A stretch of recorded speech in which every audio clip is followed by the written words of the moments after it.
Whew. I've been trying to think about where to start. What, when you're forming your thoughts and you have something you're talk about, how to approach, how to begin. So I guess I'll just start with physical aspects of things. So if I want to have my day and not have Raynauds making my fingers feel like they're crushed in a vice and my fingernails are being peeled up backwards, this helps a lot. I don't know why. It also, even though there's no hairs or anything to be seen burning really from my fingers, or my fingertips, or around the knuckles, nonetheless, the strange smell that's not like burned hair, but like it's indescribable really. It has its own weird smell and it's very strange, but it's, it's not gross, but it's not pleasant. I don't know what it is. But anyway, if I want to not have the Raynauds symptoms, this helps tremendously. I don't know why, so I'm not going to try and explain why. It also, with the swelling under my skin that's associated with the what I would call Morgellons, right? So I'm thinking Raynauds and Morgellons are probably kind of similar. And so if I want to not have the neuropathy feeling, if I want to not have my ears ring all day long and changing pitches and have it feel as if, like the wind is, blowing right here and rubbing my head or some shit like that, which is, happens. Well, it used to be continuously, and so I'm like, oh my god, I'm going crazy, right? Until I just became so overwhelmed with it that I'm like, well, shit, I just removed myself from it in my mind, and I'm like, it doesn't stop, it just continues. I'm not doing it, and like it's being brought to me somehow, right? Hence the airplanes, right? The only common factor is, well, gee, there's an airplane flying. 10,000 airplanes a week flying right over the house. Not that they were targeting me, they're targeting everybody, okay? They're targeting everybody. If you're a human and you don't live in, some elite part of the realm, then you're targeted. It's that simple. But if I don't want to have neuropathy, if I don't want to have the ringing ears, if I don't want to have a headache all day long, if I don't want to have my joints feeling like they're just failing, like just my knee will just give out. I haven't really injured my knee terribly bad ever, so it shouldn't really be doing that, but when that's pain, that issue with the knee will like let up after a week or something, and it feels like there's nothing wrong, it will just move somewhere else. It's if I don't want that, I can just release the smoke, right? Like they say, oh, there's smoke inside the wires. Yeah, you just release the smoke. Anyway, what's strange is after a while you start to realize, well, there's certain times when you can't get close to the flame, and certain times that you can. Sometimes a bunch of smoke will come off, sometimes not much will. Sometimes you think it's done, and then you just realize, oh, it just didn't quite get hot enough, because it goes kapoof, and big old huge vapor clouds come rolling off. What I notice is that the tension in my muscles, but not like right here, the tension in my muscles, like down my head, my shoulder, my chest, everywhere. Once it sizzles, you'll hear sizzle, it'll go and big puff of smoke, and immediately there's a palpable physical tension release through your musculoskeletal system, let's say. And so I figure, not a lot of people are willing to, make themselves look like an absolute, lunatic to, 70-80% of the world who might see this just to inform people of something that they would otherwise not know. I think about that once in a while. I'm like, I don't know anybody else who does this. I mean, there probably is people, and it's probably a known practice in the rest of the world for all I know. But whatever is building up, I'll burn my shirt, right? I don't always need to be half naked when I'm doing this, but just for video's sake. This is probably known, throughout the world. And what was it? I just had some. What was it? I lost it. Anyway, as a medical treatment, I mean, I'm not saying that it's medical or I give medical advice. I don't. I just tell people what I do and what I experience from that. So. This is for demonstration purposes of the thing I'm trying to describe, and not considered any type of, medical thing. The medical system is a fraud. It's an absolute fraud. I don't know why people even believe it. I mean, are the pills that good? It's like, oh, I gotta get my pain pills, right? Fucking whatever. Their shit ain't that good.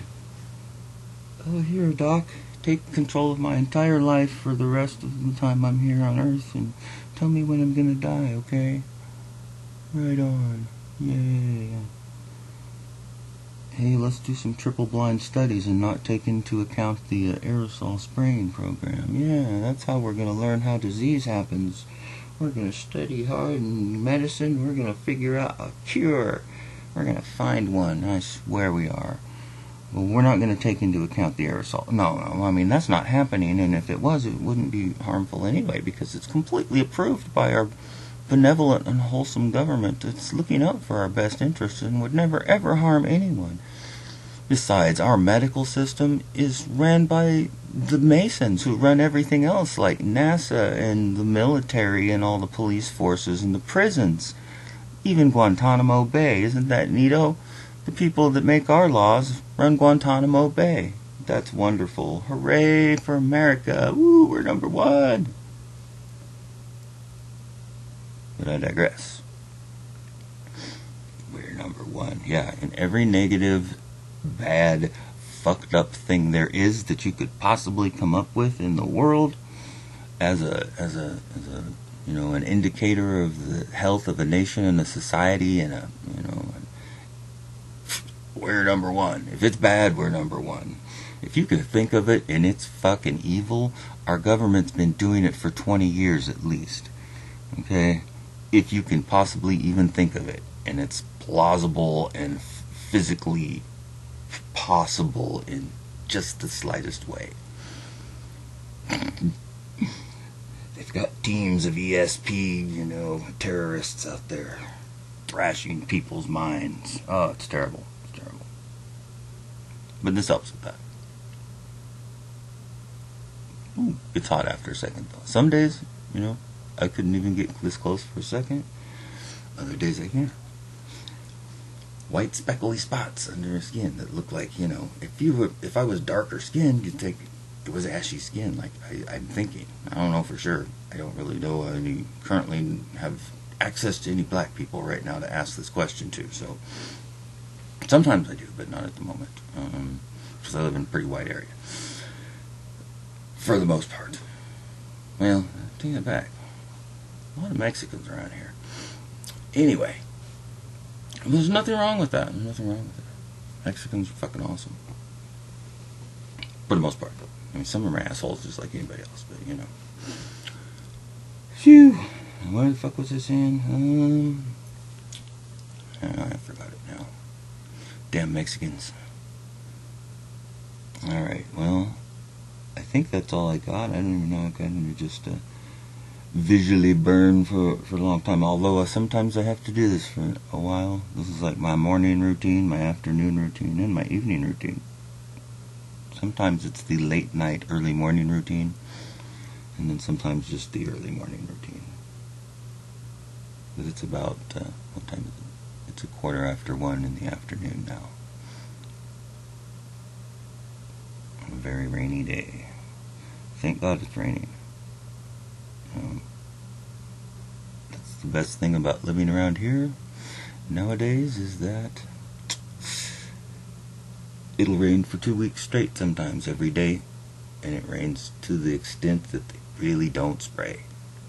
And what do you do? I start feeling better and better and better and better, and by the time the 2 weeks has gone by, I feel like I don't really have that many problems with my health again, and until it stops raining.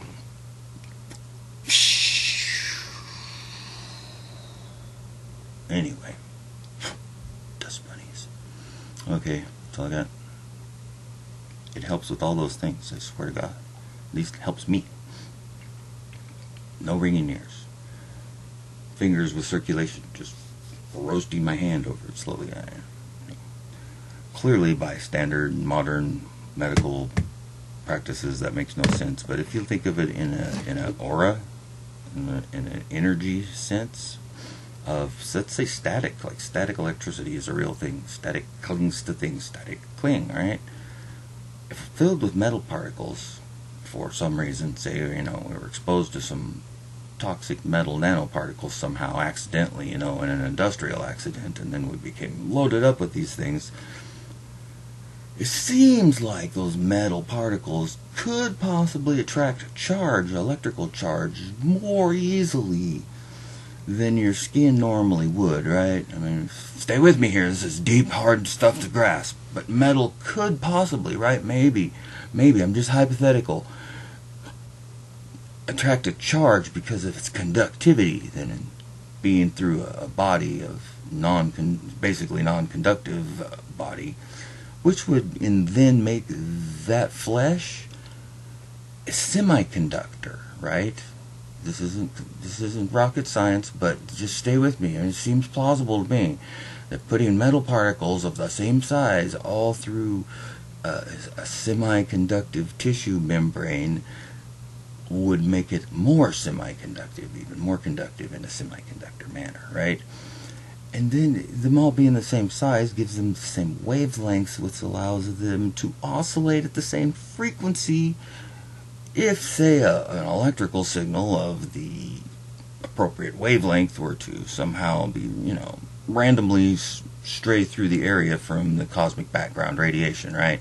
Because that's the only way that frequency is going to get there. We wouldn't possibly put 5G, 6G, 7G, whatever systems up in place without knowing that there's no way that their wavelengths could interact with anything like mitochondria or nanoparticles that you may or may not have breathed in an industrial accident because you're exposed to them, in that manner. Because it makes a lot of sense, right? That's the only way that would ever happen. But if you had those particles in you, and you became a semiconductor walking around in an electrically microwaved grid, let's say, would you ping like a RFID? That's what I want to know. Would you ping like an RFID? I think it's a relevant question nowadays. Carry on, wayward sons.